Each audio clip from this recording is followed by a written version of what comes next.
Hello everyone, I hope आप लोग बहुत अच्छे होंगे, अपना ख्याल प्रॉपर रख रहे होंगे। मैं आप सभी की एजुकेटर और आप सभी की मेंटर अनु दीदू। अरे यार, बात करते हैं कि फिजिक्स का पेपर का डर अभी भी है, होना भी चाहिए क्योंकि फिजिक्स है ये।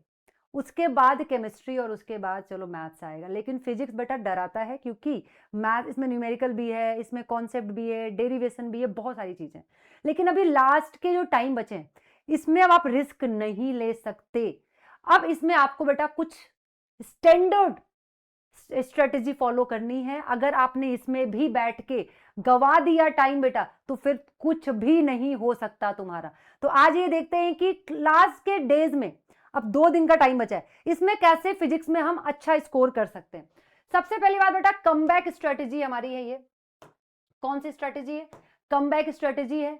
अब हमको क्या करना है बेटा? स्मार्ट रिवीजन करना है, नॉट न्यू लर्नर। अब कुछ भी हमें एक्स्ट्रा नहीं पढ़ना है कि उठा लिया, अच्छा ये भी कर लेते हैं, ये भी कर लेते हैं, तो करते रह जाएंगे। अब आप 100% के चक्कर में मत पढ़ना लाले, वरना तुम हो जाओगे खाले। ठीक है, अब हम बात करते हैं बेटा। सबसे पहली बात, फिजिक्स का जो बोर्ड का जो एग्जाम होता है 70 नंबर का आता है बेटा, ड्यूरेशन 3 घंटे का होता है। एमसीक्यू जो होता है बेटा, आजकल एमसीक्यू ट्रिकी आने लगा है, टाइम लगता है बेटा, याद रखिएगा। ठीक है, ट्रिकी आने लगा है, वेरी शॉर्ट आंसर आता है, शॉर्ट आंसर आता है बेटा, उसके बाद लॉन्ग आंसर आता है और केस स्टडी आ जाता है। ठीक है, हमारे पास ये पैटर्न है। अब क्या करना है, जो गोल है आज का, अब क्या मतलब, अब क्या करना है बेटा? तो revise formula, diagrams, high weightage units को ही सिर्फ करना है। रिवाइज फॉर्मूला, फॉर्मूला कैसे रिवाइज करोगे? मैंने क्या सिखाया था कि हर फॉर्मूले पे क्वेश्चन प्रैक्टिस करोगे, हर डायग्राम पे अब इसमें फिजिक्स में क्वेश्चन प्रैक्टिस करोगे। उसके बाद जो हाई वेटेज यूनिट्स हैं उनको करेंगे। अब वो हाई, अब लास्ट के टाइम में जो आपको मिस्टेक्स नहीं करना है, वो मिस्टेक्स कौन कौन से हैं जो आपको लास्ट के टाइम पे नहीं करना है? कोई भी नया चैप्टर अब मत छुओ। 50% पढ़ा है, उतना ही कर लो बेटा, उतने ही मार्क्स लेकर आ जाओ। ठीक है, do not solve heavy numericals. अब आपको कुछ पता ही नहीं है उसके बारे में कि भैया ये क्या है, तो उस पर आप न्यूमेरिकल प्रैक्टिस मत करो। पहले जो आपने अच्छे से पढ़ा उस पर न्यूमेरिकल प्रैक्टिस भर के करो। ठीक है, do not read full NCERT. अब आपके पास इतना टाइम नहीं कि आप line by line NCERT read कर रहे हो। अब आपको थोड़ा सा स्मार्ट स्टडी करना, आपने जो सीट बनाया हुआ है उससे पढ़ना, फॉर्मूले सीट से पढ़ना शुरू करो। Today is for confidence plus recall plus exam style writing. अब इसी पे आपको मार्क्स मिलेगा, आपके अंदर कितना कॉन्फिडेंस है, आपने कितने अच्छे से रिकॉल किया है, इसको मतलब पढ़ा है अच्छे से। उसके बाद आपने जो अपने आंसर राइटिंग लिखे हैं बेटा, याद रखिएगा, कॉपी चेकिंग के भी मार्क्स कटेंगे। ठीक है, अब बेटा जो मोस्ट रिवाइज यूनिट्स हैं फिजिक्स में, सबसे पहले क्या है? ऑप्टिक्स, 17 नंबर का लगभग आता है। Dual nature of atom nuclei, फिर उसके बाद ऑल्टरनेटिव करेंट, उसके बाद मैग्नेटिक इफेक्ट और मतलब मैग्नेटिज्म, उसके बाद इलेक्ट्रोस्टैटिक्स और करंट इलेक्ट्रिसिटी। ये मार्क्स मेंशन है, इतने इतने मार्क्स हमारे पास आएंगे।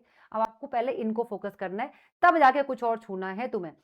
70% बेटा इन 5 यूनिट्स पे ही आपको अपना पूरा ध्यान लगा देना है, पूरा फोकस ऐसे छपाक 70% इन्हीं यूनिट्स पे होना चाहिए। अब आ जाते हैं बेटा फॉर्मूला एंड डेरिवेट। अब प्लान कैसे करोगे? ठीक है, जब भी आप, मेरे ऑब्वियस पता, अभी भी तुम सिलेबस ही कर रहे होगे, अभी तुम बैठोगे मैराथन देखने किसी ना किसी का, तो जब भी आप कहीं से रिवीजन कर रहे हो, मैराथन देख रहे हो, कुछ भी कर रहे हो, तो प्लीज चैप्टर वाइज 1 सीट का एक फॉर्मूला बनाते हुए चले जाओ, फ्लैश कार्ड के फॉर्म में। 1 सीट का एक फ्लैश कार्ड होना चाहिए बेटा। ठीक है, इलेक्ट्रोस्टैटिक, करंट इलेक्ट्रिसिटी, मैग्नेटिज, इसमें जो आपके जो ये है ना, ओम्स लॉ, किरचॉफ रूल, ये बहुत इंपॉर्टेंट है। सीरीज पैरेलल कॉम्बिनेशन, ये दिस इज वेरी इंपॉर्टेंट।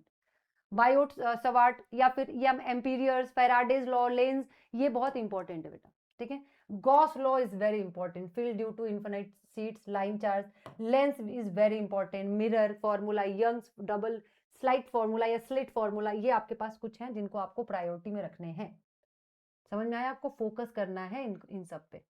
ठीक है, diagram to revise, important diagram बेटा 5 से 10 मिनट आपको डेली रिवाइज करना है। अब डेली का टाइम तो है नहीं, अब आपको एक एक करके 5 से 10 मिनट हर डायग्राम को रिवाइज करना है, चेकलिस्ट बनाते हुए चलना है।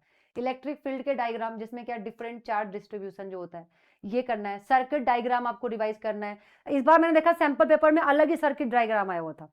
ठीक है, जिसमें आपको व्हीटस्टोन ब्रेस, मीटर ब्रेस, बेटा मीटर ब्रेस में प्रैक्टिकल किया होता है, वाह वाह वाह, पोटेंशियल मीटर, ठीक है, सॉरी पोटेंशियोमीटर, ये आपको रिवाइज करना है। मूविंग कोयल, जिसमें गैल्वेनोमीटर, एसी जनरेटर और ट्रांसफॉर्मर में आपको डायग्राम पे आपको ध्यान फोकस करना है। रे diagram, convex concave lens, mirror, compound, microscope and telescope, और डेविएशन डेविसन डेविसन जर्म, ठीक है, टिप्स, रीड ड्रॉ एक बार ना, जैसे कि जब आप इसको रिवाइज कर लो, कैसे रिवाइज कर लो आप, मतलब कॉपी बंद करके खुद से एक बार रीड्रॉ करने की कोशिश किया करो, ठीक है, लेबल करने की कोशिश किया करो। अब मॉडर्न फिजिक्स बेटा जो है उसे कैसे, dual nature, atoms, nuclei, semiconductor, scoring है, भैया पढ़ लीजिएगा इसको, ठीक है, ये स्कोरिंग है। अब क्या करोगे बेटा इसमें, photo electronic electric effect, Bohr's model, nuclei and semi, ये तो बहुत आसान है, जब आपको इसको पढ़ोगे ना, तो जब आप ये चैप्टर्स पढ़ो तो ना, तो एक इमेजिन करने शुरू किया करो, कैसे किया होगा, कैसे गया होगा, ठीक है, तो आपको जल्दी होगा। अगर आपने बेटा आज का जो काम है आपका, जैसे आपने उधर क्या किया, रिकॉल किया, आपका यहाँ पे डेफिनेशंस पे पूरा बेस्ड करना है, ठीक है। अब देखो क्या कर रहा है, read NCERT theory line by line. अब लाइन बाय लाइन कैसे रीड करोगे, टाइम तो है नहीं, नहीं है ना टाइम, तो आपने जो नोट्स बनाया है या फिर एक समरी अगर आपने कहीं पे एनसीईआरटी का लिखा है, लेकिन एनसीईआरटी के वो ब्लू वाले बॉक्स, पिंक वाले बॉक्स, एक्सपेरिमेंट मत छोड़ना, उनको अच्छे से पढ़ के जाना, ठीक है। How to handle numericals in a day, बेटा सबसे बड़ा 70% या बात करें तो 50 से 60% न्यूमेरिकल आपका आने वाला, ठीक है। तो अगर बात करें आपको ना एक टिपिकल जो इंपॉर्टेंट टॉपिक्स हैं उनको उठाना है, जैसे क्या electrostatics, current, electricity, magnetism, optics, इन पे आपको न्यूमेरिकल प्रैक्टिस करना है, ठीक है। गिवन टू फॉर्मूला, और देखो सबसे पहले क्या, जब आप न्यूमेरिकल सॉल्व करते हो, आधा भी लिख के आओगे तो मार्क्स मिलेगा, पहले जो फॉर्मूला है उनको लिखो, जो भी गिवन है पहले वो लिखो, कि रेडियस, लेंस, जो भी फोकल लेंथ जो भी गिवन है पहले वो लिखो, आप जो फॉर्मूला यूज होने वाला है वो लिखो, वैल्यू को सब्स्टिट्यूट करो, फाइनल आंसर में यूनिट जरूर लगाना। अगर आपने बेटा ये नहीं किया तो फिर तुम लोग को कोई बचा नहीं सकता, फाइनल आंसर में अगर आपने यूनिट भी छोड़ दिया ना तब भी आपके मार्क्स कटेंगे, ठीक है। सीबीएसई स्टाइल आंसर राइटिंग आपको बेटा 5 से 10 मार्क्स दिलाएंगे। Use headings, given, formula, solution, result, headings use करना है।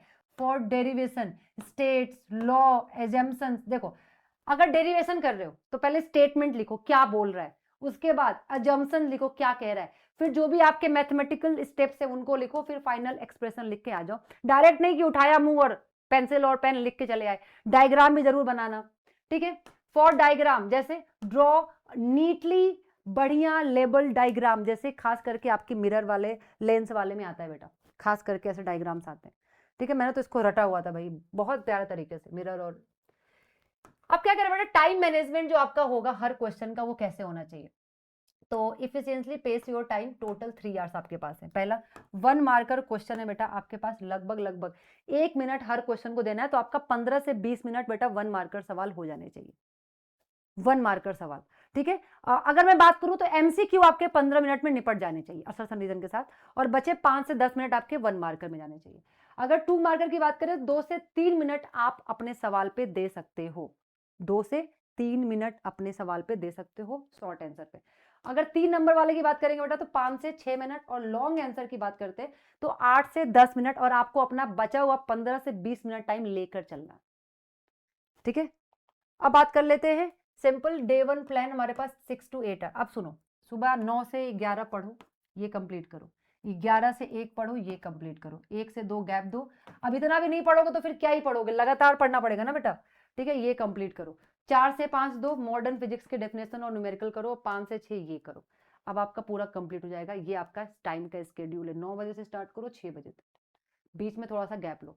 मॉर्निंग में बेटा 20 फरवरी के क्या करो, रिवाइज सारे के सारे, सुबह उठ रहे हो सारा फॉर्मूला रिवाइज कर लो। सुबह उठ के भैया कोई सवाल मत लगा लेना तुम लोग, सिर्फ फॉर्मूला डायग्राम रिवाइज करना है तुम लोगों को, और डेरिवेशन, क्योंकि अगर सवाल नहीं भी आ रहा है तो फॉर्मूला गिवन सब लिख के तो आओगे। रीड्रॉ, आप डायग्राम बनाइए, और अवॉइड हैवी न्यूमेरिकल्स, ठीक है। Read full paper first. अब जब आप बैठोगे एग्जाम में, पेपर मिलेगा आपको, पूरा पेपर बढ़िया से पहले पढ़ लीजिएगा, ठीक है। उसके बाद पहले जो डायरेक्ट थियरी वाले हैं और डायग्राम वाले हैं बेटा, पहले उनको करके पहले अपने अंदर कॉन्फिडेंस लेकर आइएगा। थियरी कर लिया, डायग्राम बेस्ड क्वेश्चन कर लिया, डेरिवेशन आ रहा है कर लिया, तब न्यूमेरिकल पे जंप कीजिएगा, ठीक है। That's it. अगर आपने ये फॉलो कर लिया है तो आई एम डैम श्योर कि आपके मार्क्स अच्छे आएंगे, और इनको फॉलो करने के बाद आपको खुद पे क्या रखना है, एक बढ़िया सा भरोसा रखना है। पेपर थोड़ा सा टफ भी आ रहा है तब भी खुद पे भरोसा रखना है, क्योंकि पेपर तुम्हारा है और तुम्हारे साथ तुम्हारे हॉल में बैठे हुए सबका पेपर टफ आया हुआ है, और पेपर बढ़िया से करके आओगे। कमेंट बॉक्स में बताओ कि डरोगे तो नहीं। All the best.